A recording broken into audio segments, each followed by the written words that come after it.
السلام علیکم، میں آپ کو خوش آمدید کہتا ہوں 50 منٹ میں۔ پاکستان کی ایک تاریخ اس لحاظ سے بھی لکھی گئی کہ پاکستان اس تحریک کے نتیجے میں معرض وجود میں آیا جو صوفیہ کی تحریک کی بدولت پیدا ہوئی۔ صوفیہ جن کا پیغام محبت تھا، صوفیہ جن کا پیغام یہ تھا کہ آپس کی منافرتوں کو ختم کرنا چاہیے، نفرت کے بیج بونے والوں سے قطع تعلق ہونا چاہیے، اور اس معاملے میں انہوں نے بغیر رنگ و نسل کے اپنا پیغام ان لوگوں تک پہنچایا، جن میں ہندو، سکھ، عیسائی سب لوگ شامل تھے، اور اس کے نتیجے میں بے شمار لوگ مسلمان ہوئے۔ کہتے ہیں حضرت نظام الدین اولیاء کے مریدوں کی تعداد تقریباً 10 لاکھ تھی، ایک ایسے وقت میں کہ جب پورے برصغیر ہندوستان اور پاکستان کو ملا کے جو آبادی تھی اس کی تعداد شاید 3.5-4 کروڑ ہوگی۔ ایسے میں سوچئے کہ 10 لاکھ لوگ حضرت نظام الدین اولیاء کے مرید تھے، اور یہی پیغام تھا جس کے بارے میں کہتے ہیں اگر چلتا چلا جاتا تو شاید اس وقت جو نفرت کی فضا ہمارے درمیان میں موجود ہے وہ نہ ہوتی۔ لیکن ہوا کیا؟ ہم ایسی نفرتوں میں کیوں پڑ گئے جس کی بنیاد کے اوپر آئے دن ہم ایک دوسرے کے گلے کاٹنے میں مصروف ہیں؟ کیا اس وقت اسی پیغام کی ضرورت ہے؟ اس حوالے سے ہم بات کریں گے۔ آج ہمارے ساتھ جو مہمان ہیں میں ان سے آپ کا تعارف کرواؤں گا، لیکن پہلے چل کے ایک رپورٹ دیکھتے ہیں، اس کے بعد بات کو آگے بڑھاتے ہیں۔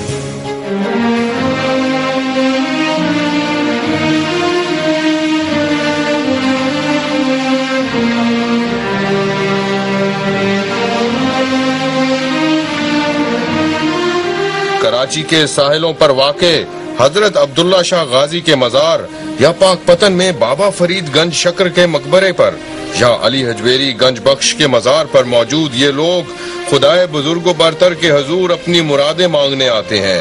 کشف ذات کی آرزو لیے کہتے ہیں کہ ہم وہ حروف جس کا بیاں ہے تو، وہ جسم جس کی رواں ہے تو، وہ کلام جس کی زباں ہے تو، یہ فنا ہونا تو مانگتے ہیں مگر بارود کے ڈھیر میں نہیں، بلکہ شمع میں لو کی مانند کسی دھماکے کی دھول میں نہیں، بلکہ اس صدائے جلا جلے جاں میں جس سے کسی کو فرار نہیں۔ اہل تصوف پر قیامتیں گزر جانا کوئی پہلی بار نہیں۔ 1925 میں مصطفیٰ کمال کے ہاتھوں ترکی میں صعوبتیں دیکھیں، اور 12ویں صدی میں شمالی افریقہ میں مالکی خاندان نے حکمراں ہوتے ہوئے اہل تصوف کا ناطقہ بند کر دیا۔ 10ویں صدی کا مجذوب شاعر منصور حلاج کسے نہیں یاد، وجد میں انا الحق کہا اور سولی پر جھول گیا۔ برے صغیر میں تو صوفیاء کرام سلاطین کے عہد یعنی 12ویں سے 13ویں صدی میں آئے، اور کثیر المذہبی معاشرے میں امن کے سب سے بڑے علمبردار بن گئے۔ کیا شیخ، کیا برہمن، کیا بادشاہ، کیا رعایا، روح کی بالیدگی کے لیے ان کے دروازے سب پر واہ ہو گئے۔ شمالی افریقہ اور مشرق وسطی میں تو صوفیاء نے باقاعدہ اصلاحی تحریکوں میں حصہ لیا، اور حتیٰ کہ نوآبادیاتی طاقتوں کے خلاف نبرد آزما بھی ہوئے۔ الجزائر میں قادری اور لیبیا میں سلوسی واضح مثالیں ہیں۔ آج بھی پاکستان میں انتہا پسندی کے زہر کا تریاک انہی کو سمجھا جا رہا ہے، مگر خیال رہے کہ تصوف کو انتہا پسندی کے خلاف ویسی ہی ایک طاقت نہ بنا دیا جائے، کیونکہ صوفی انتہا پسند سوچ کا مقابلہ اپنی ذات کے اندر ہی سے کرتا ہے، اور خارج میں موجود کسی بھی طاقت کا، چاہے وہ ریاست ہی کیوں نہ ہو، اعلی کار نہیں بن سکتا۔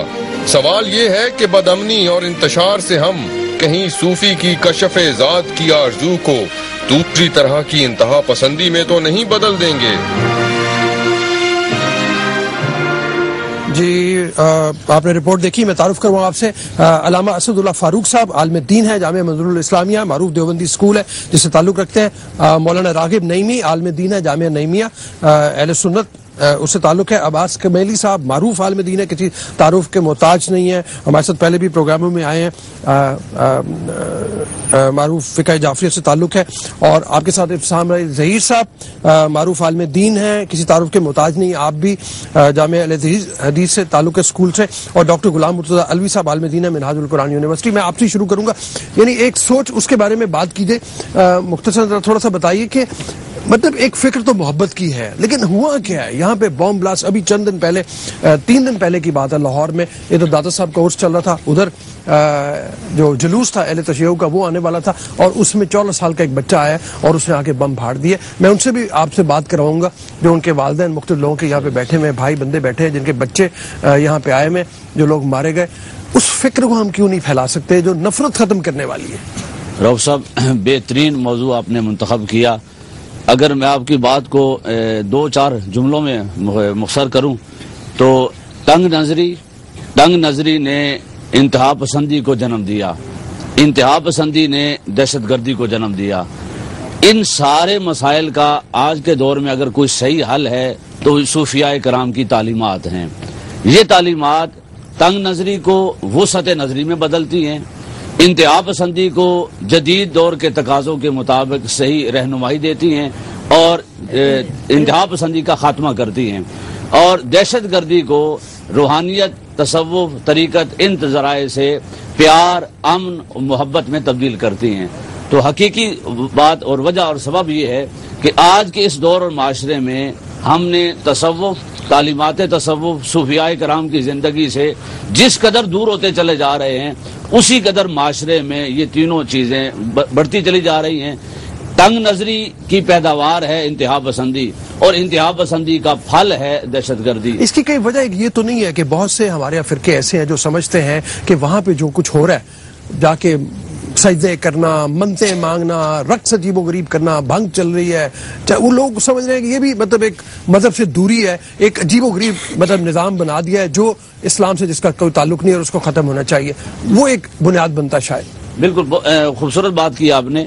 دیکھیں اگر کوئی عمل میں کمزوری ہے، وہاں کسی قسم کا غلط عمل ہو رہا ہے تو وہ عمل سے انکار کرنا چاہیے، اس کی اصلاح ہونی چاہیے، اور اس عمل کا اس سلسلے سے، آستانے سے، اس جگہ دربار سے تعلق ختم ہونا چاہیے، نہ کہ اس دربار کو ختم کرنا چاہیے یا اس طریقہ کار کو ختم کرنا چاہیے.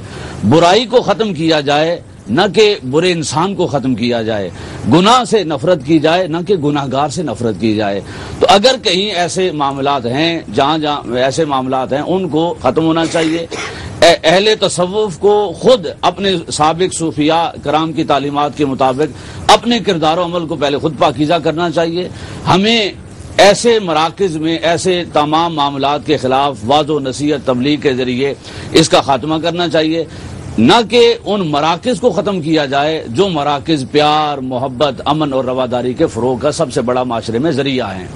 جو صوفیہ کا اپنا پیغام مطلب آپ سمجھتے ہیں اتنا مضبوط ہے کہ اس کی بنیاد کے اوپر جتنے بھی فرقے آپس میں ان کی نفرت کو ختم کیا جائے، مطلب وہ محبت کا پیغام ہے، ایک معافی کا پیغام ہے، مطلب وہ اتنا مضبوط ہے، اتنا مضبوط پیغام ہے. میں چھوٹی سی ایک واقعہ عرض کر رہا ہوں. خواجہ معین الدین چشتی اجمیری رحمۃ اللہ علیہ تشریف فرما. آپ اجازت دیں میں واقعہ بعد میں لے لوں گا، مجھے چونکہ بریک پہ جانا ہے. اجازت بریک کے لیے، بریک کے بعد واپس آئیں گے.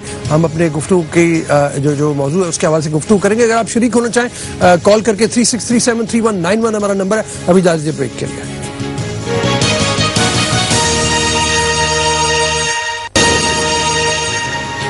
جی السلام علیکم. دوبارہ جی بریک کے بعد میں آپ سے پہلے ذرا بات کراؤں. جی آپ کا بچہ مارا گیا؟ بچہ 14 سال کا بچہ سی میرا. اچھا کیا کر رہا تھا وہاں پہ؟ بس پڑھنے پایا سی، باپ فوت ہو گیا. اچھا لاہور دیہڑی محنت کرنے کر لیا گیا. کوئی ساری محنت منظور کرو، میں تو بیوہ آدمی فوت ہو گیا. سب سے چھوٹے والی جو ہے یہ سب سے چھوٹی یہ تصویر ہے، یہ دھماکے میں مارا گیا اسی وقت. دھماکے وچ آ گیا ہے بچہ میرا. اچھا کوئی کماؤن والا کوئی نہیں گاتے، کوئی ساڈے نہ کرو، کوئی مدد کرو، کوئی سانو سوچو ویخ لو. بڑھی ٹھہری نہ کوئی کام کرن جو کہ نہ کوئی کوشش کی. آپ بھی ساتھی ہیں ان کے؟ ہاں آپ کا کیا تھا؟ بھائی تھا؟ ہاں جی 14 سال کا. جی کام کرن گیا اتنے دھماکے چ آ گئے. اچھا ایک سیکنڈ. یہ بچے جو ہیں ان کے والد میں خیال میں مارا، آپ کے والد مارے گئے دھماکے میں. میں میاں نواز شباز شریف صاحب سے گزارش ہے کہ میں منظور ہوں، میری کوئی نوکری کا بندوبست کیا جائے. میں کوئی نوکری نہیں کر سکتا، میری نوکری کا بندوبست کیا جائے. غربت بہت ہے گھر میں. ہاں جی ہمارا کوئی کمانے والا نہیں ہے. ٹھیک ٹھیک ٹھیک. جی میرے فرسٹ کزن تھے اور بھائی تھے میرے. ان کے ان بچوں کے سر کے اوپر سے سایہ اس طرح اٹھا ہے کہ جس طرح میں آپ کو بتا نہیں سکتا. نہ اس کا دادا ہے نہ اس کی دادی ہے. کیا نفرت کتنی ہے جو مارے جا رہے ہیں مسلمانوں کو؟ نہیں، یہ مسلمانوں والی بات تو ہے نہیں. مسلمان صرف نام کے ہیں، اس میں مسلمانوں والی بات کون سی آ گئی؟ ٹھیک ہے، میں ان سے بات کرتا ہوں. جی بی بی، آپ کا بھی بیٹا تھا میرے دھماکے میں مارا گیا؟ ہاں جی، منگل والے دن. کتنا بڑا تھا بچہ؟ میرا بیٹا 17-18 سال کا تھا.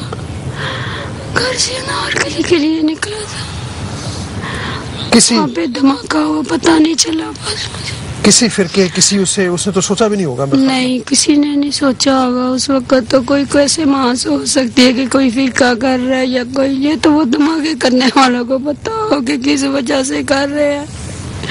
ماں تو گھر سے یہ سوچ کے نہیں نہ بھیجتی کوئی فرقہ ہوگا یا کوئی ایمان کا یا کوئی اسلام کا مسئلہ ہوگا یا کوئی علیحدی یا کوئی شیعہ. بچے گھر سے یہ سوچ کے تو نہیں نہ بھیجے جاتے. یہ تو اب دھماکے کرنے والوں کو پتا ہو کہ وہ کیا سوچ کے دھماکے کر رہے ہیں. وہ یہ کیوں نہیں سوچ رہے کسی ماں کے سارے ہیں یہ بچے. کسی ماں نے اپنی پوری زندگی کا ایک حصہ گوا کے اپنا بیٹا پیدا پارا کیا ہوگا. کیا امیدیں ہوں گی اس ماں کو اپنے بچے سے؟ میرا بچہ اتنا پیارا تھا، آپ دیکھتے آپ کا دل کام جاتا. میں آپ سے ابھی بات کرتا ہوں. میں آپ سے ابسام صاحب یہیں سے مطلب شریک ہوئے گفتگو میں. اب کہاں نفرت کو ہم نے پہنچا دی ہے. ہم یہ کہہ رہے ہیں کہ کیا پھر اسی محبت کے پیغام کی طرف ہم نے آنا ہے جو صوفیہ کی ہم بات کر رہے ہیں. جس طرح سے اب یہ جتنے بھی بچے ہیں جن کے بارے گئے، ان کا ہو یا ان کا ہو، کسی فرقے سے اس کا تعلق نہیں ہوگا. دیکھیں جی عبدالرؤوف صاحب، بنیادی طور پر بات یہ ہے کہ میں تو اپنے آپ کو تصوف اور طریقت کے اوپر جو ناد و دستر رکھنے کا کوئی ماہر سمجھتا ہوں، اور نہ ہی میں اس کی گتھیوں پر سلجھانے کا اپنے آپ کو کوئی بہت بڑا دعوے دار ہوں. میں تو یہ سمجھتا ہوں جو علم اور دین اور شریعت یا قرآن و سنت جو میں نے پڑھا، جس سے میں نے استفادہ حاصل کیا، اس کے مطابق تو یہ پیغام بالکل واضح ہے کہ من اجلی ذالک کتبنا علی بنی اسرائیل انہ من قتل نفسا بغیر نفس وفساد فی الارض فکانما قتل الناس جمیعا. جس نے ایک انسان کو بغیر جرم کے مارا، اس نے ایک انسان کو نہیں مارا بلکہ پوری انسانیت کو مارا ہے. ومن احیاہ فکانما احیا الناس جمیعا. جس نے ایک کو زندہ کیا، اس نے پوری انسانیت کو زندہ کیا ہے. میں آج یہاں پر آپ کے سامنے یہ بتاتا ہوں بات کہ اس وقت جو ملک جن حالات سے گزر رہا ہے، اس کی بنیادی وجہ صرف اور صرف یہ نہیں ہے کہ ہمارے یہاں پہ اہل تصوف کے حوالے سے اختلافات موجود ہیں، بلکہ میں سمجھتا ہوں ہمارے یہاں پہ تعصب کی ایک لکیر کو کھینچنے کی ایک سازش کی جا رہی ہے. اگر ہم اس سازش پہ قابو پانے میں کامیاب ہو جائیں تو اللہ کے فضل و کرم سارے مسائل حل ہو سکتے ہیں. مثال کی بات یہ ہے کہ دیوبندی مکتب فکر اور بریلوی مکتب فکر دونوں ہی تصوف کے حاملین ہیں. تو میں سمجھتا ہوں ان کے جو انٹرپریٹیشن میں کوئی اختلافات ہو سکتے ہیں، لیکن تصوف سے دونوں کا تعلق ہے. اگر میں تصوف کے اسرار اور رموز کو نہیں سمجھتا یا میں ان سے صحیح معنوں میں کوئی فیض یاب ہونے کی پوزیشن میں نہیں ہوں اور میرے لیے قرآن و سنت کی ظاہری نصوص میری رہنما ہے، تو پھر بھی میں اسی نتیجے پر پہنچتا ہوں کہ حضرت رسول اللہ صلی اللہ علیہ وسلم نے یہ بات کہی تھی کہ وہ طوائف جو کتے کو پانی پلانے کے لیے جس سے اپنا موزہ یا جوتا اتارا تھا، تو نبی علیہ السلام نے فرمایا تھا وہ طوائف کے اوپر اللہ تعالیٰ نے جنت کے دروازوں کو کھول دیا.